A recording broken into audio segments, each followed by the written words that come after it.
జై సద్గురు ప్రభు మహారాజ్ కి, బృహద్వాసిష్ట సిద్ధాంత నిర్ధారణోద్ధారకులకు జై, అమలాంబ సమేత అనుభవానంద రాజయోగేంద్ర ప్రభు స్వాముల వారికి జై, నిర్భయానంద ప్రభు స్వాముల వారికి.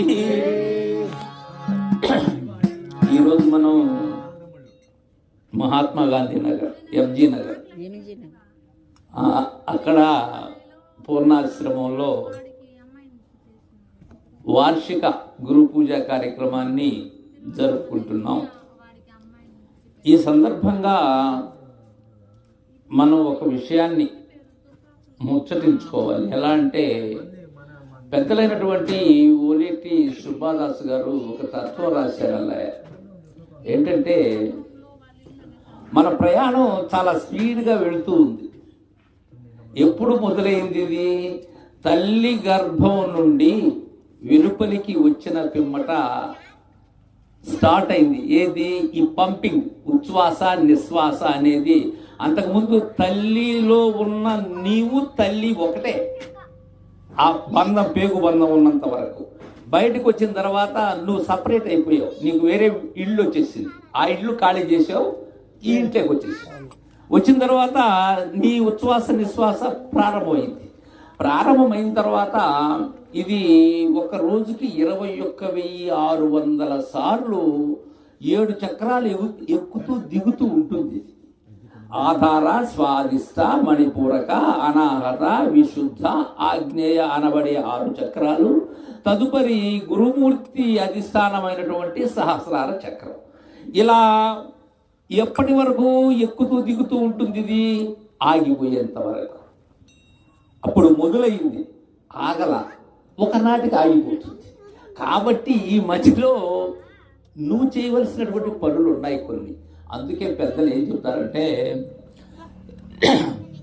ఆగుమురా ఆగుమురా ఆరాటము పడబోకుమురా, ఆగుమురా ఆగుమురా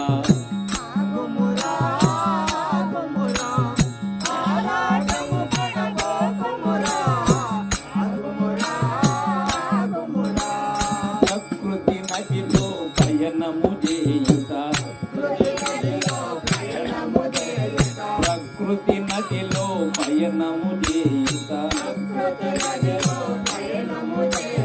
ప్రమాదకరమని తెలియుమురా, వికృత గుణములు విడచినప్పుడే సుకృతమే నిన్ను చూచునురా, ఆగుమురా ఆగుమురా ఆరాటము పడబోకుమురా, ఆగుమురా. ఇది ఎలా అయిందంటే, ప్రారంభం అయిందా? ప్రారంభం అయిన పిమ్మట బాల్యం మొట్టమొదట. అంటే మనకు తెలిసే వయసు వచ్చేది బాల్యం. అంతకు మునుపు మన సమస్తం అమ్మాయి చూసుకున్నది.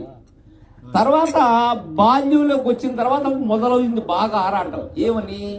ఎప్పుడెప్పుడు నేను యవ్వనంలోకి వస్తాను అని ఆరాటం. యవ్వనంలోకి వచ్చిన తర్వాత నేను ఎప్పుడెప్పుడు ఒక ఇంటి వాడిని అవుతాను అనేటువంటి ఆరాటం. ఒక ఇంటి వాడిని అయిన పిమ్మట నాకు ఎప్పుడెప్పుడు పిల్లలు పుడతారని ఆరాటం. పిల్లలు కలిగిన తర్వాత వారికి ఎప్పుడు పెళ్లి చేస్తారనే ఆరాటం. పెళ్లి చేసిన తర్వాత నాకు ఇంకా మనవళ్ళు కలగలేదనే ఆరాటం. మనవళ్ళు కలిగిన తర్వాత వాళ్ళంతా 4 ఇటుకరాలు సంపాదించుకొని ఎరకేసుకోలేదే అనే ఆరాటం.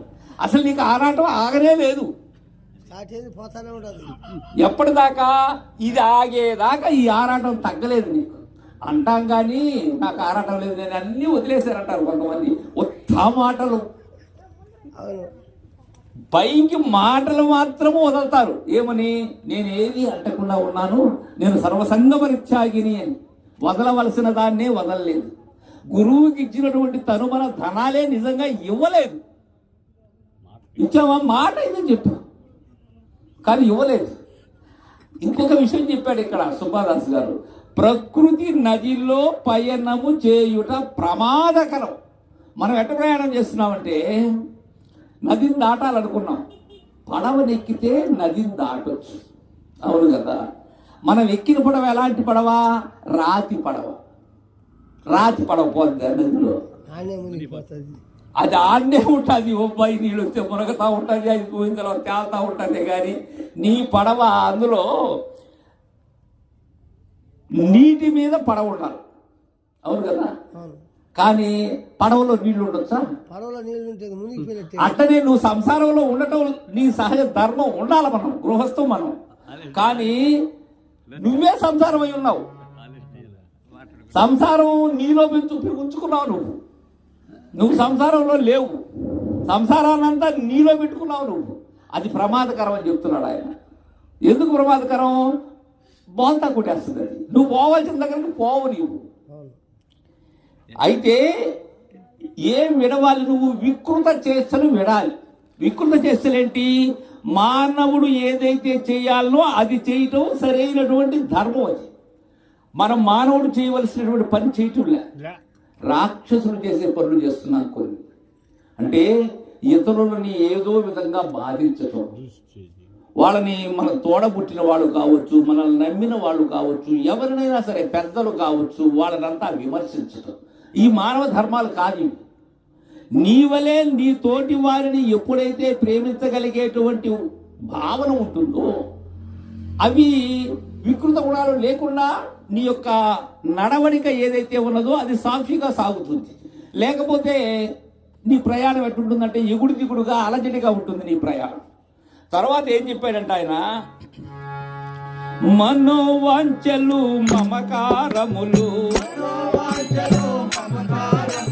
మనోవాంఛలు మమకారములు, ఈర్ష అసూయ డంబములా,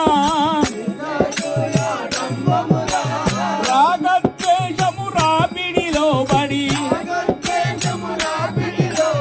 రారాజులెజిల రాలిపోయిరి ఆగు.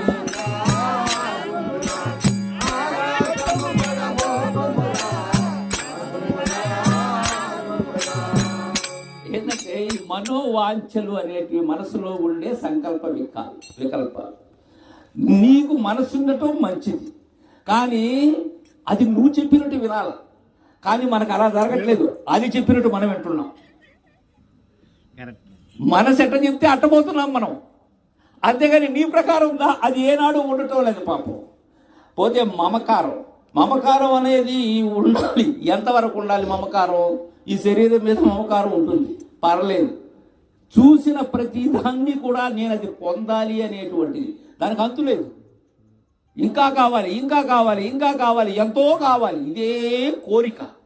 పోతే ఈర్ష్య, ఇందాక నువ్వు అక్కడ వాడుతున్నావు ఆ ఆశ్రమం కాడ, ఈర్ష్య ఆశపాశాలు పోవట్లేదు. ఈ ఈర్ష్య అనేది ఇప్పుడు ఆయన తబలా వాయిస్తున్నాడు, ఆయన వాయించే విధానం ఒక తీరుగా ఉంటుంది.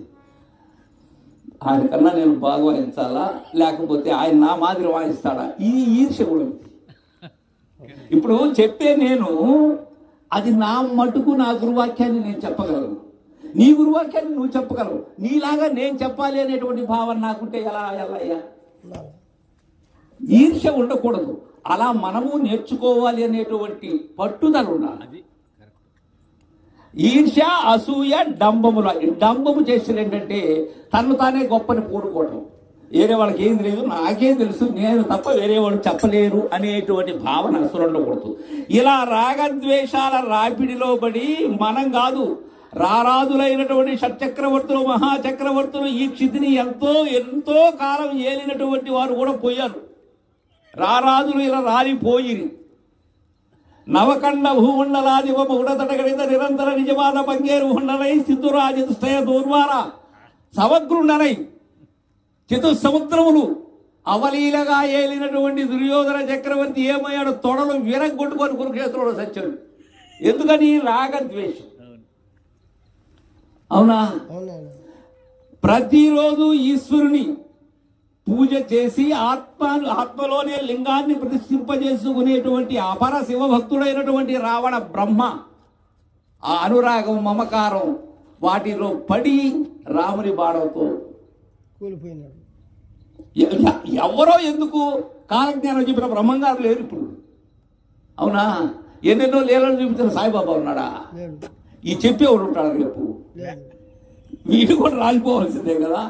కాబట్టి ఎవరైనా సరే అలా రాలిపోకుండా కర్తృత్వరహిత కర్మాచరణను ఆచరించి ఎవరైతే తను చాలించి వారి అడుగుదాడలు మనకు ఆదర్శంగా ఉండేటట్లుగా ఎవరైతే నడయాడారో వారు గొప్పవారు. వారు పోయినా కానీ ఈనాటికి ఎందుకు అనుకుంటున్నారు వీరబ్రహ్మేంద్ర స్వామి వారిని ఇలాంటి వారిని అనుకుంటూ ఉన్నారు. అలానే శివరామ దీక్షితులు ఈనాటికి ఎందుకు మన అచల పరిపూర్ణ బోధలో ఉండబడేటువంటి మహనీయులంతా ఎందుకు చేపెడుతున్నారు ఆయనకి? ఆయన ఏమీ లేనివాడు. ఈ ఈర్ష్యాద్వేషాలు రాగద్వేషాలు ఇవేమి లేకుండా ఉన్నది ఉన్నట్లుగా తెలియజేసినటువంటి వాడు. కాబట్టి ఇంకొకటి ఏంటంటే మనకు ఉండాల్సింది శాస్త్రజ్ఞానము చేత పట్టుకొని శాస్త్రజ్ఞానము చేత పట్టుకొని అనుభవ జ్ఞానము అందుమురా నీచ ప్రసంగుల నీడదోకిన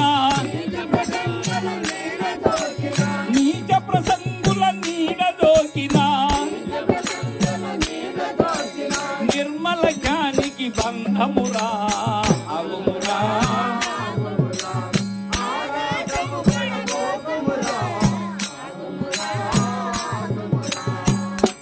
చాలా మంది ఏం చేస్తారంటే శాస్త్రాన్ని పట్టుకుంటారు. అది పట్టుకోవాలి, శాస్త్రాన్ని తెలుసుకోవాలి. శాస్త్రము అంటే త్రిగుణాత్మికమైనటువంటిది శాస్త్రం. శాస్త్రములో గతించినటువంటి వారెవరైతే ఉన్నారో పూర్వీకుల యొక్క చరిత్రలు ఉంటాయి. శాస్త్రం అంటే మనకు ముందు తరాల వాళ్ళు ఎలా జీవించారు, ఎలా సత్యసంధతో ఉన్నారు అనేది శాస్త్రంలో ఉంటుంది. అది నువ్వు చదవాలి. అంతేగాని శాస్త్రం ఒక్కటే సరిపోతుంది అనేది నీ తల్లోనే పెట్టుకొని తిరిగితే ఉపయోగం లేదు. అది నీకు సహాయంగా ఉండాలి. దానిలో ఉన్న నీతిని నువ్వు గ్రహించాలి. అనుభవ జ్ఞానాన్ని పొందాలి. అనుభవ జ్ఞానం పొందాలంటే ఎలా? శాస్త్రం నీకు చెప్పదు అనుభవ జ్ఞానం. అనుభవ జ్ఞానం చెప్పేదానికి ఎవరి దగ్గర చేరాలి? అనుభవం చెందినటువంటి గురువు ఎవరైతే ఉన్నారో అనుభవాతీతులైనటువంటి వారి దరికి చేరాలి. అనుభవ జ్ఞానం అందాలి. అయితే కొంతమంది నీచ ప్రసంగుల దగ్గరగాన చేరే వరకు వారు చెప్పేది వారు మాట్లాడేదంతా నీచ ప్రసంగాలే, అంటే పనికిరాని మాటలు, మానవుడు ఆచరించవలసిన మాటలు మాట్లాడరాడు. అలాంటి వారి దగ్గర చేరావంటే నిర్మలమైనటువంటి జ్ఞాని, నువ్వు నిర్మలానందే కదా నీ పేరు, వాళ్ళకు బంధం అది. నీచ ప్రసంగుల యొక్క వాళ్ళ నీడ సోకినా కానీ పెద్దలు అనేవారు ఒక గురువు గారి పోతూ ఉంటే ఆ నీడని కూడా తొక్కకూడదు శిష్యుడు. నీచ ప్రసంగము చేసేటువంటి వారు ఉంటారు చూడు, వస్తా ఉంటే ఎంతో దూరంగా వెళ్ళిపోవటం ఉత్తమం. ఎందుకంటే వాళ్ళు ఎప్పుడు గురు నింద చేస్తూనే ఉంటారు. వాళ్ళకేం తెలుసు, వీళ్ళకేం తెలుసు, వాళ్ళు పెద్ద గురువులా, వీళ్ళు పెద్ద గురువులా అనేటువంటిది కుదరదు ఇక్కడ. తర్వాత ఏం చెప్తున్నాడంటే బికారి వేషము ముఖాన వేసుక ముఖారి రాగం పాడకురా వికార గుణముల విలాసములతో షికారు చేయుట మానుమురా.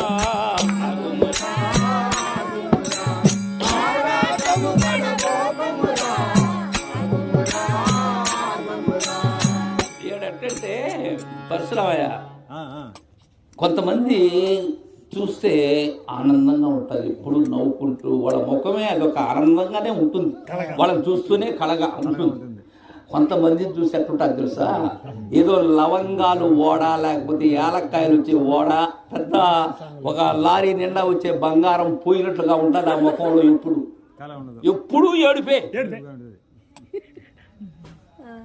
పక్కన వాళ్ళకి ఏదైనా మంచి జరిగినా ఏడుపే. అర్థమైందా?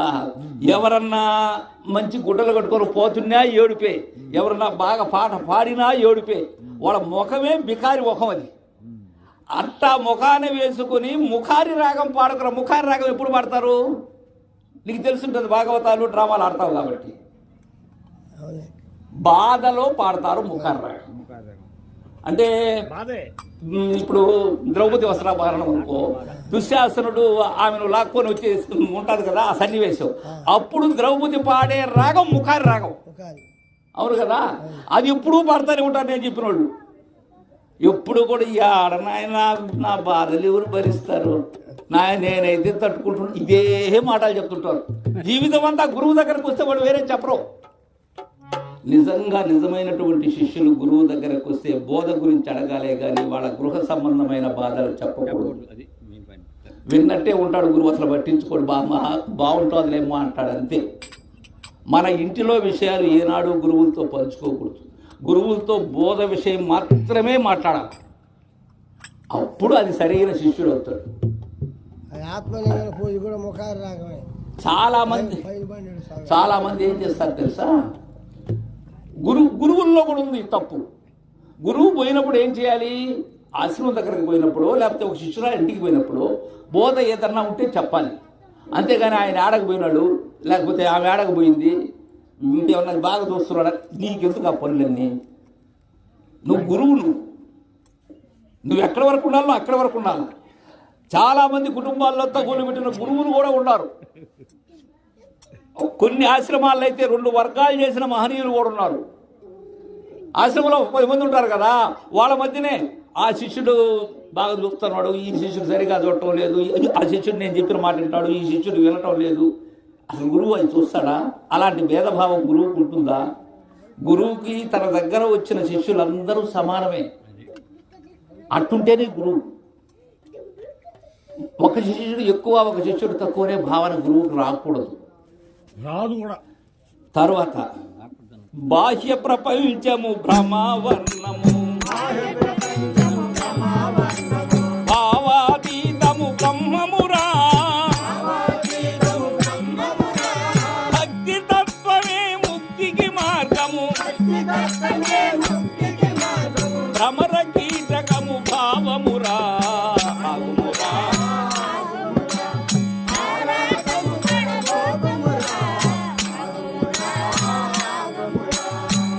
కనబడేటువంటి దృశ్యమానమైనటువంటి ప్రపంచం ఏదైతే ఉన్నదో ఇదంతా భ్రమ.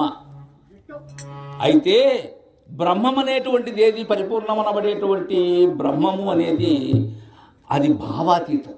అది నీకు అందేది నీ నేత్రాలకు అందేది కాదు, అది గురు నేత్రముతో అందుకోవలసినటువంటిది. అది భక్తి తత్వం ఉండాలి ముందు. గురు భక్తి, గురు సేవ, గురు నిష్ఠ. ఇందాక చెప్తున్నారు, గురు వెంట, గురు కంట, గురు జంట, గురు ఇంట ఉండగలగాలి శిష్యుడు. అలా ఉన్నట్లయితే సులభంగా వస్తుంది ఇది. అప్పుడు ఏమవుతుంది, ఇది భ్రమర కీటకం. గురువు ఏం చేస్తాడు, నిన్ను తీసుకొచ్చి, మనకేమీ తెలియదు, నిన్ను మట్టితో కప్పెట్టి చుట్టూ గీంకారం చేస్తూ ఉంటే నువ్వు ఒక నాటికి భ్రమరం అవుతావు. అవునా? అలాంటి ఆ భ్రమర కీటక న్యాయంగా నిన్ను బోధ చెప్పి చెప్పి చెప్పి నిన్ను గురు స్వరూపాన్ని చేస్తాడు గురువు. తరువాత సుబ్బాదాసుని సూక్ష్మ గీతలో సిలువకు పలుకులు పలుకుమురా, అబ్బా ఆత్మ విచారమే భక్తుల కాదారంభవు పలుకులురా.